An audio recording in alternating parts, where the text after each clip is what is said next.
Mu'aaz Mahammad dhalaa dhungachuun isaa nan aarsine. Dhumalee dhungatu malee hin dhalu. Erga kun ta'ee maaliif waan akkasii jajjabeessitu? Kanneen umuraaf Saudi Arabiyaa seenan durboota Saudi Arabiyaanii viidiyoon isaanii waraabameera.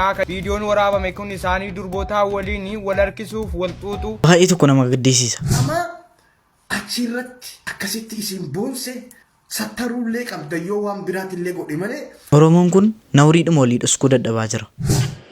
Dhalaatiin xaafattee shishaa dhuguuf as dhuftee ho'is. Rabbi sababiif waan kana gadi baase. Assalamu alaikum warahmatullahi wabarakatuh. Ashamar kafoon hordoftotaaf kabajamtoota Oromoo Show har'as viidiyoo kabraatiin sin deebi'eetan jira. Akkuma beekamu viidiyoo bohaarsa bashannansiisoo kan irratti dubbannu, kan irratti taasifnu, kan irratti muudii qabnu baay'ee isin qabadeeffeetan jira. Warreen muka chaanalii kanaatti haarawaa dhuftanii gaa subscribe godhii warra ilaalaa jirtan mala ammaltummaa jedhamu lammummaa irratti baranii duru. Amma kitaabni lammummaa jedhamu illee badee jira. Lammummaa mala ammaltummaa hojjetaa jiru isin galee mala ammaltummaa hojjechuu keessanirra subscribe gootanii atu ilaaltanii isin wayyuu ati fedhe dhokattee hin taha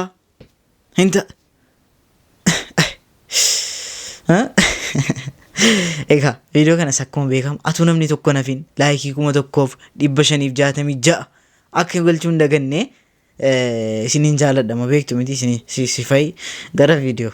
Qarshii meeqa? Nama tokko qarshii 100. Nama tokko qarshii 100? Dhibba lama hogaa. Nama kan barsiisaa wajjin. Barsiisaa? Sini kaffaleen jira tole? Barsiisaa wajjin? Barsiisaa wajjin. Sini kaffaleera. Maaliif abshaaloo dhiisi? Harkana kabarte. Dhiisi rakkoon qabu. Maal barataa kaffalaa annan kaffala dhiisi. Maal qabdu? Dhiisi rakkoon qabu. Maal qabdu anaa kaffalta amma? Maqaa dhibba sii deebisuu ree nan kaffala. Lakkis kaffaleera. Nan kaffala abshaaloo ankas nan kaffala. Maal qabdu kaffalta? Dhiis maal qabda? Rakkina qabu? Abshaaloo rakkoon qabu abshaaloo galatoomi. Jiraadhu meeti. Si qofatu rakkoo barsiisotaa mee? Si qofatu bateem. Kan baase dhibu dareetti qabxii fa'aa jira miti re. Rakkoon qabu abshaaloo qabxii waan akka qabxii kana irratti xiqqoo ishee yoo haasofne gaariin turu. Rakkoon ati mee abshaaloo inni himan dhufiin mee kilaasiin siin jedhee man rakkoon qabu min dhufiin ati. Dursuu qabdu turtan garuu. Maal qabdi miti malee tilas maal qabdi maal barjaa maal qabdi. Maal qabdi barsiisaan hafe. Biyyatti rakkattuu dho. Kanuma qofa jiram. Rakkattuu liqii ba'an jiraattis. Dhugumaaf liqii maal kadhattu. Kan mootummaa kan nama dhuunfaa kan nama meeqaa. Calis baqa calis. Tole abshaaloo. Deebi si kaffalee jira calis ta'i. Tole abshaaloo. Galatoom. Calis. Nugusaku. Maal dhibbatti kun qabdi barsiisonni beektaa. Kan baay'ee dubartoonni. Makiinaa bitanii bitatanii waggaa qoranii ol barsiisee barsiisaan kun. Dhiisi abshaaloo waan waggaa calis kaffalee jira. Waggaa 20 ol barsiisaniiru garuu maqaa dhagammaatu. Isa iyyuu isaatti munu caala nurii abdii gadheen. Barsiisaan sarbachiisu. Barsiisaan sarbachiisu Gochi kun garuu gochi kun jechuun akka diraamaa ta'ee fakkeenyaaf waa'ee barsiisaa ibsa garuu al tokko tokko gizee dubbatti deebitanii yaaddan mataa nama tuqa. Baay'ee isa nama gaddisiisa. Maaliif beektuu barsiisaan amma yoomitti ijoolleedhaan barataadhaan tuffatama. Ijoolleen dureessaa, ijoolleen ilma dureessaa gaa beektu miti gaa. Barsiisaa akka barbaadan ta'uu barbaadu isin galee. Barsiisaan biyya keenya keessatti amma yoomitti mataa cabee mataa gadi qabee jiraata. Barsiisaan miti kan garuu kan barsiisee bakka guddaa geessisaa jiru. Yeroo yaaddan akka tokko namaan gaddisiisu. بر يا شيخ روبي وامر كان نكبو لو جربت واحد يوم قل جاتك وسو جرب دبر وما ذاق الاولون والاخرون بر شيخ لو اسنجرت بس لاتي ايه سجراي وانا من ايه لا ايه سجراي البين كان يكون في دار لا هم فيه ولا غم ولا حزن ولا بكاء سيقلي قلبين كان يكون فودمتي بك وي سيجسمتي بك غرتي غمچون ناسو نجر كل فملي بوهچ نجر تجارم ما ملي غرتي مسكين ما نجر نغان تسغبين طماميان دنيا كان بقلالو بك انتنور على النزي حر جوار محمد حفظه الله ورعاه كاينيكم بثيره ربنا نديك النبي وياني غدير بولسو كمو كونو جماغو غا امريكاتي كما بيجت جماجيرا كما بيبر سموسا فاستي اصولمني اك جوار كان كما يقوت يا راس نجر من كينيا سيغلامتي ارسي كي سانم نيكمو جوار جچور ستني ماتي يار جوار اما جولين ارسي غوتنو سوق ماتي منتولان ارسين حيورا ارسين نما غرتي اصلي اوروموتي osuma hundisi kamate akka jawar kana taate tokko tokkoonsi namni yoo qame bu'aa fida qamee taa'u miti farrashitee taa'u miti waa barreessu waa dubbisu waa ittiin dalagu satani maate Amma je warri qamaanu kunu TikTok irratti haasa'an TikTok irratti kunoo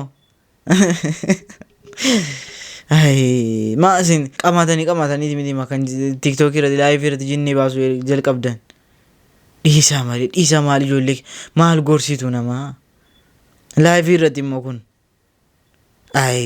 baraka TikTok barakana egaa guyyaa kaleessaatti jalqabee Mu'aaz bakka hin taane wayitti argamee jedhamaa jira meeme kan walumaan ilaallu ta'a. Oduu simbirtuu feemesoonni Itoophiyaa Suudi Arabiyaa umuraaf seenanii viidiyoowwan gabaabaa Suudi Arabiyaa keessatti dubartoota waliin waraabanii reega jedhame booda ajandaa miidiyaa hawaasaa ta'uu gabaafamaa jira. Kanneen keessaa obbo Mu'aaz Muhammad dabalatee murtii guutoos dabalee kanneen umuraaf Suudi Arabiyaa seenan durboota Suudi Arabiyaan viidiyoon isaanii waraabameera akka jedhan gabaasaa jiru. Viidiyoon waraabame kun isaanii durboota waliin wal harkisuuf wal xuuxu akkasumas viidiyoowwan kanneen waliin waan garaagaraa raawwatanii eega bayeetii jedhan ajandaa miidiyaa hawaasaa kanneen ta'an keessaa obbo Mu'aaz Muhammad kanneen dhiyeenya kana dubartoota harka fuuchuun haraamaa jedhan ofii isaaniitti rakkoo hidhiidhaan walitti dhufuu uumameera jedhan kana sababachuunis obbo Murtii Guutoo viidiyoowwan gabaabaan masanjaraa feesbuuk keessa deemaa jiraachuu gabaasaa jiru.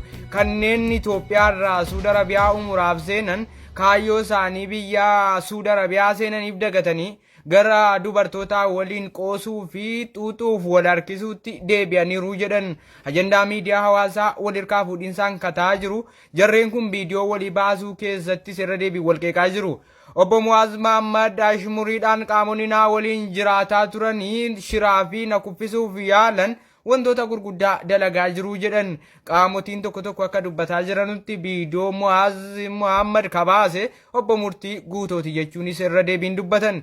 Egaa viidiyoon obbo Mu'aaz Muhammad bahee booda viidiyoon obbo Murtii Guutoo bahus gabaafamaa jira. Obbo Murtii Guutoo umuraaf gara Suudi Arabiyaa ka deeman Mu'aaz Muhammad illee umuraaf ka deemedha. Suudi Arabiyaa keessatti viidiyoowwan garaagaraa kanneen akka shiishaa harkisu durboota waliin gangalachuuf wal xuuxuu irraa dabalatee viidiyoowwan garaagaraas gallakkifamaa jira. Kana sababeeffachuun kanneen obbo Mu'aaz Muhammad deeggaranuuf kanneen mormanus akka malee dabalaa jiru.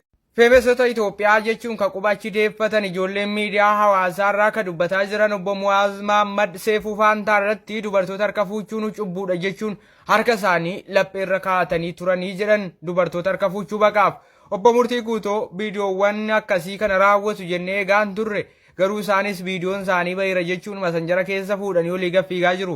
Gamaaf gamana feemesota Itoophiyaa Suudi Arabiyaa seenan gudeedamaniiru jechuunis dubbataa jiru. Suudi Arabiyaa keessatti ta'e moo Itoophiyaatti ta'e jedhu qulqulleeffachuu dhabnullee jiraattonni tokko akka kaasaa jiranutti viidiyoon Mu'aaz Muhammadii fi Murtii Guutoo umuraaf Suudi Arabiyaa eega seenanii booda gallakkifamee jedhan. Ka Suudi Arabiyaa seenan jechuun namni dubbatan Suudi Arabiyaa namni raqee durbootaan butamee gudeedamuu mala waan ta'eef umuraaf gara Suudi Arabiyaa deemuu fi boodigaardii yookaan sikuriitii nu barbaachisaa kanneen jedhanis jiru. Obbo Mu'aaz Muhammadii fi Murtii Guutoo viidiyoo isaanii kanneen wal baasaa jiran yoo ta'u obbo Mu'aaz Muhammad abaluu baase jechuu baatanullee hiriyaan nutti dhiyoo akka nu gufannuuf nu saaxilaa jira jedhan. Feemesonni Itoophiyaa gufatan kuni umuraaf eega Suudi Arabiyaa deemanii durboota Suudi Arabiyaa harkatti gufatan. Egaa wanti dhagahamaa jiru kun baay'ee tokko ulfaataadha beektu miti. Mu'aaz Muhammad yeroo tokko EBS TV irratti dhiyaate dubartiin tokko harka akkas fuuteennaan gaaya jira miti gaaya durban dubbisu jechaa akkas kaawwate achumaan. Viidiyoon isaallee amma baasaa irratti dubbataa jiru. Mee viidiyoo tokko ilaallee kaanee yaada irratti kennina. Mushiidaa Mu'aaz Muhammad nuti barsiisuu ufra godhu dhuftee qotamna. Dhalaa xiinxaa uffattee shiishaa dhuguuf as dhuftee ho'i seenee abboo. Kaameraan sagarras jira barate soo garte.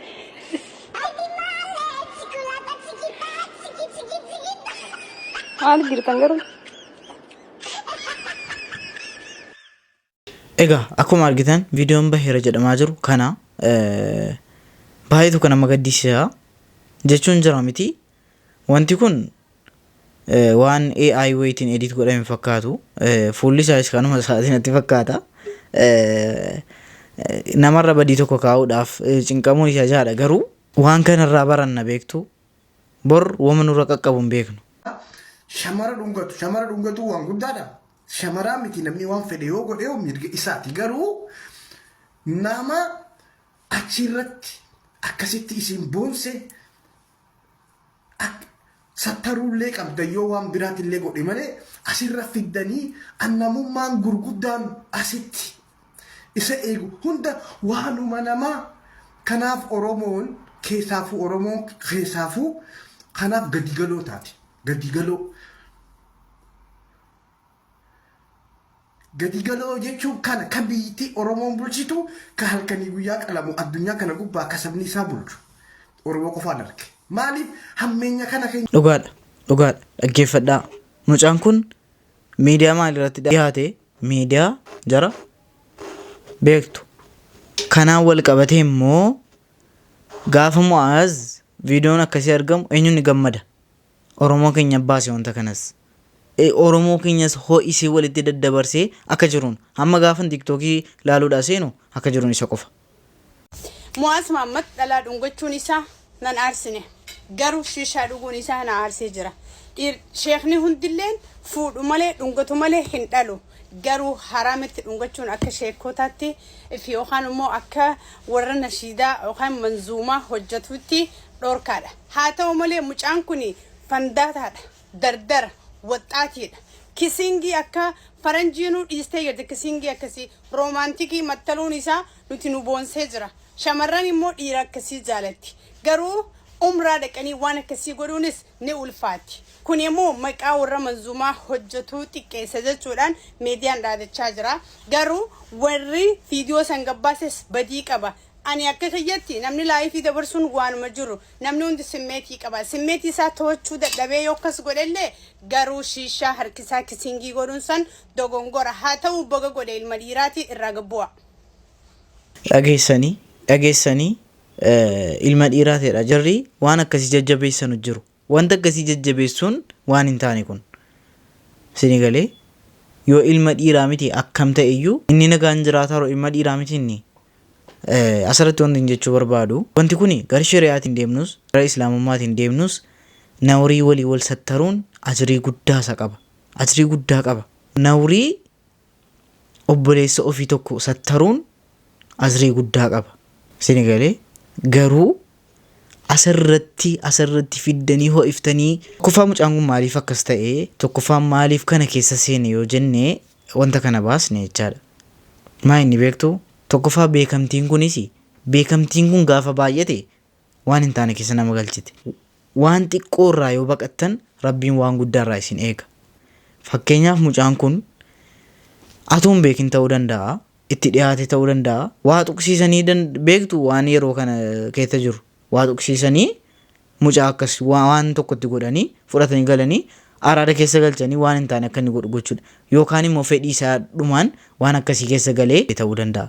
Garuu wanti asirratti nama jibbisiisu keessanoo atu kan nama tokko nama waliin isaa bahee nu miimii maalirra jirra jedhaa ofii yaadaa miimii maal goonee beekne jedhaa ofii yaadaa miimii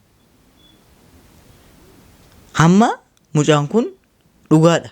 Kanaan dura hamma ta'e feemasiin turre beekamtiin arganne. Kanaan dura of eegaa gaayyaallee harkatti hidhattee naan akkas jedhee deebisee argitaniittu. Hamma immoo beekamtii argatee gaafa beekamtittiin kun dhufte baay'ee xiqqoo jira miti miiran taanii keessa nama galchiti. Isa akkasiisu of eeguu qabdu. Mucaan miira keessa galee waan akkasii godhee warri jajjabeessitan baay'ee isa dogoggortaniittu. Rabbiin wanti inni viidiyoo kana baaseef akka nu bor irraa barannee akka nu waa baay'ee irraa barannuufi.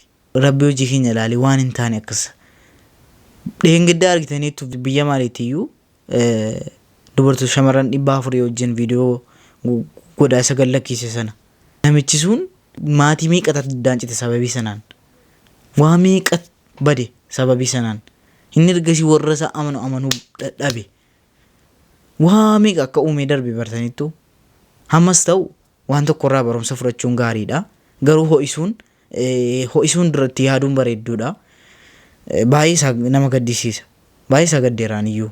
Maaliifuu warri kana jajjabeessitan jajjabeessinaa jechuun barbaada. Egaa Viidiyoon raaf qabadee dhufe kana fakkaata. Waa'ee mo'as qabanneerra. Amma ta'e irraa barannee reedhee abdiin qaba. Amma viidiyoo kabiraatiin walitti deebinutti Oroos Show